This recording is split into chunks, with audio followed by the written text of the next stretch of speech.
Well, when you think from where the industry's come from, we're in far better shape than we were back in 2008.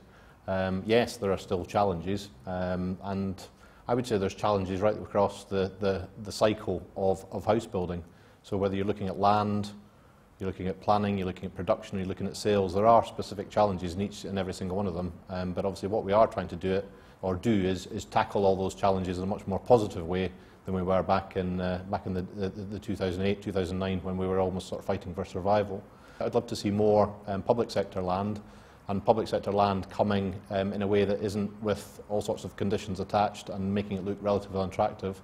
If we are wanting to get to some of those big numbers that everyone's trying to achieve, then we will need to see quite a bit more land coming from the public sector.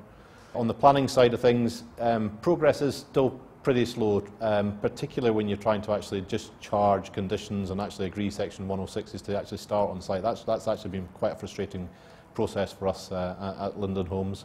But generally, the NPPF has actually been bedding down pretty well.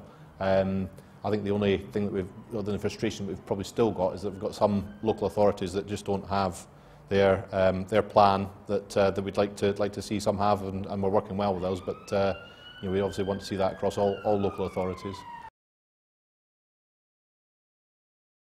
Fundamentally, I don't think there's a magic bullet. I think if there was one, we'd have found it by now. And I think we're going to deliver that strategic growth through a series of different measures, garden cities of which will be one. They are fraught with issues. Trying to get planning for garden cities is complex. It's time-consuming. It's costly, and obviously, local opposition can quite often be pretty difficult to win over.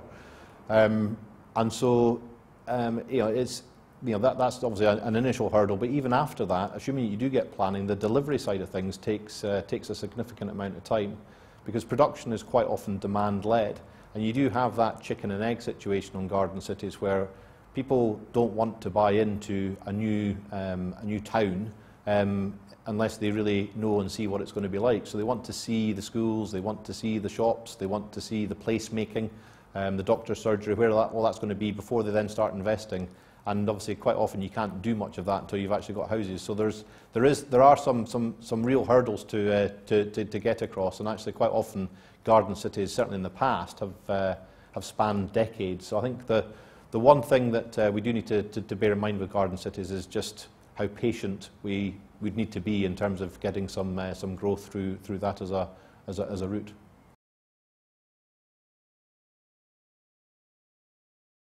Probably pretty much more of the same. We've had a relatively stable economy, and we've had a degree of low interest rates, obviously, which helps with people's mortgages. But people who are wanting to make a house purchase very much have affordability of mortgages in their mind, and also where house prices are going to go. So any which way he can keep the economy going, such that people can take a longer term view of certainty when it comes to house prices, and also that genuinely they do believe that the mortgages will be affordable in the longer term is exactly what we'll be trying to look for.